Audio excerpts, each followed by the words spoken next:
Hebrews 10, 23 through 25. Let's hold firmly to the confession of our hope without wavering. For he who promised is faithful. And let's consider how to encourage one another in love and good deeds, not abandoning our own meeting together, as is the habit of some people, but encouraging one another, and all the more as you see the day drawing near. Right. And then this is the tagline that I remember: community is key to cultivation. Right. And I think that's what Hebrews is saying here. So like that, I think is huge. Sure. As somebody who has struggled with the desire to skip church quite a bit. Sure. Everybody does. Yeah. Right. The thing is, you do that because it can feel uncomfortable to develop relationships. Right. But man, it's not nearly as uncomfortable as having no relationships. Do you know what I mean? Well, just the idea, if the church, and this is the goal, if the church can really understand that idea of koinonia, the community, that's what Greek is, or the community is in Greek is koinonia. But it's a deeper understanding of relationships. It's a much more co-invested existence. Yeah. Like if we can truly understand that idea of churches coexisting together, and I'm not meaning like the bumper sticker, but I'm talking like your life and my life are now suddenly kind of merging into one strand of life that's coming together, right? And we're going towards that God strand of, Yeah. And so if we can understand that, you start to recognize how lonely the isolation is. Yeah. And the benefit of good community. Good community really can help you in your times of need, when you have problems. Like, I mean, and I'm talking like when you have marriage problems, but I'm also talking like when you're like, man, like I'm just really struggling right now. I'm just feeling really down and I need someone to talk to. All alone, it's like, yeah, it's you and God and that's great. But sometimes people hear God better than you do. Yeah, you know what I mean? And so I would even challenge your thing.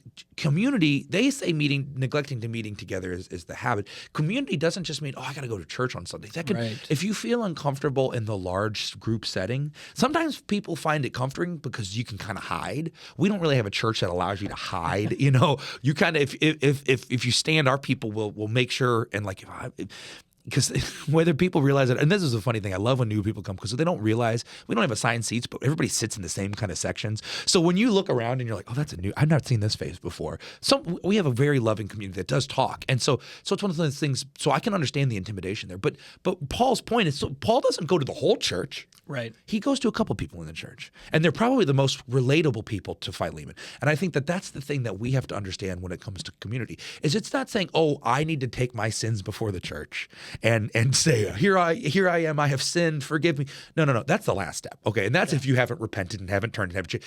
No, take it to a couple people and let them help you. Yeah. Don't do it alone. Let them help you. Right. Yeah. You're not going to find those people without community. Yeah, and you're not going to grow. Because you'll get to a point to where you can only. That's why I have pastoral mentors, because I recognize that I got plenty of places to grow, but I recognize that there will come a point where it will be beyond me to grow, because I've exhausted all of my knowledge and things that I normally do, and having someone to hold you accountable and say, hey, are you doing this? Are you that helps me continue to grow. That cultivates me. That's what community does.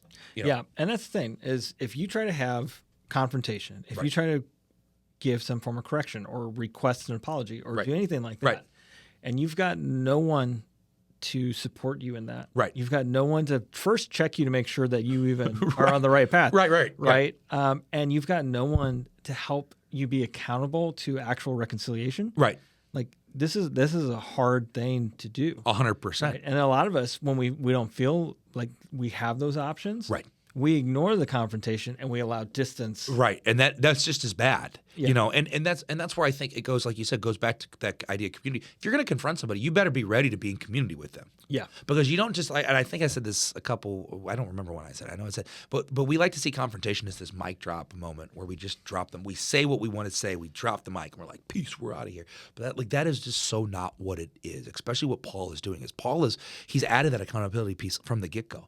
Like, hey, we're gonna work through this together. And even though I can't be here, there's some people who are going to help you. And so I think that that's so important for us. If we're going to confront somebody, we better be ready to say, I'm ready to help you. Yeah. I'm not just pointing the speck out, because we were talked about this last episode. Like, we talk about the log in the eye. Yeah. But so many people also have we still need to get that speck out of that other person's eye. Absolutely. I mean, I would rather just post passive aggressive memes on Facebook. Right. Than actually be in community with them, because that takes time and effort, but that will change people's lives. Yeah. It does. I've seen it firsthand. Yeah. It does. If it's done right. Yeah. And if it's done wrong, it also changes them too. Right. Yeah. So doing it right gets us to the second point. Right. You got to do it in love. I think the reason why it's a little bit harder now is how many people's transformations are we supposed to take responsibility for? Sure. The further apart we are, the closer we are together, the further. Well, I guess what I'm trying to say is it feels like we're connected to more people than ever. Oh, right. Yeah. And a lot church has grown. Yeah. Even our church was by no means a big church, would be a quote unquote mega church back in Jesus' day. Yeah. Here's a good example. This podcast. Right. Doing this, right? So we get people who comment on our videos and our stuff. I even got it on Instagram at this point. Oh wow! Yeah. I don't even know we had one. We don't. It's my personal Instagram. Oh, yeah. They just follow it. They find you. I sometimes put some of the shorts on there. Oh, okay, very cool. And they'll say stuff and they'll either contradict. Some people will be like, "Hey, this is great." Other people will be like, "This is dumb." It's because they've only listened to the drum comments. That's brilliant. Right. And the part that the thing that I always struggle with is, Lord, how much of this conversation do I have to have? Right. In this context, right? Right. Like if I just applied Ephesians 4:14 through 16 to every conversation with every person. Oh, for sure. I think we missed the first part of this, which was the community aspect. Sure. I think some of us need to hear this. The people you're friends with on Facebook are not your community. 100%. Right? Yeah. Some of them might be a part of your community. Right. But just because you're connected to somebody or because they commented on a video, that's not necessarily your part of your circle. 100%. That you're responsible for having that conversation with them. One of my mentors, named Brian, he said, and it's forever, you can't shepherd the sheep you don't have. Right. And that is something I've always I've taken to heart as a pastor. Is my duty to disciple is to the people at this church. Now, I will gladly disciple anybody out in public if they're asking or because the people see me. I coach sports, and when parents find out I'm a pastor, they, of course, everybody's always wants to talk to you, and suddenly they're like, "Oh, I need to talk to you about church," things like that. But when I'm out and I'm doing there's discipleship, but truly, who I'm investing in are the people in my church, and so that's where when it comes to confrontation, that's the limits of my comment. I'm not going to comment because here's the reality that also I think is, and this is where it goes both ways. Proverbs talks about you don't argue with fools. Right. I'm not saying I'm not saying our audience is fools, but I'm saying if I don't know you, I don't know if you're a fool or not. So I'm not going to engage in an argument with somebody or also not an argument. It's supposed to be a discussion. If you come on to one of our videos and say the Bible clearly supports slavery, then I do know you're a fool. Right. And I'm not because you haven't read it. Yeah. Because you clearly haven't done the due diligence here, right? Sure. But I think kind of to your point there. Yeah. We have to have this community to be able to have that conversation. 100%. We go back to the Paul having the conversation with Galatians, right? Right. Where he's a little bit more fiery, he's a little bit more fired up. Right. He is still technically, if you read it, he's really pleading with the Galatians in love to return to the gospel. 100%. The people that he is short with the people who've led them all astray are the people who've led him astray. 100%. Are the people who are not his community. Right.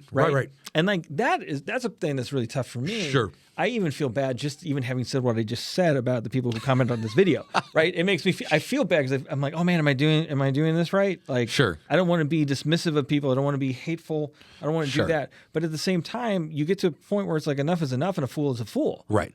And as Proverbs tells us, don't bother with that. I think, and that's where we had talked about this in the series early on. It has to be when you're doing it when you're doing confrontation in the Christian way of confrontation, it has to be constructive. Yes. And I honestly do not find anything constructive about online. That's not your real community. Because and that's why I believe Paul brings the community in. Paul can't be constructive of Philemon in this case because he's stuck, and I believe fully we wouldn't even have, if Paul wasn't in prison, we wouldn't even have Philemon.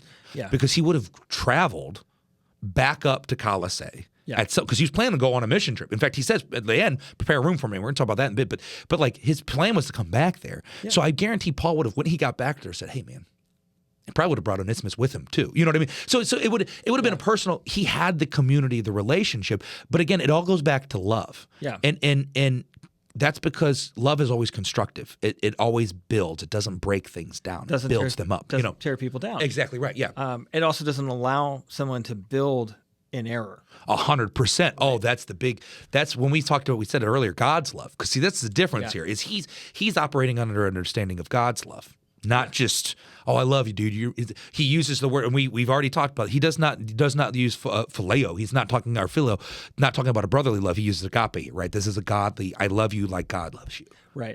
This is that idea, a community that is deeper than the world's understanding of community. Right. Yeah. Exactly.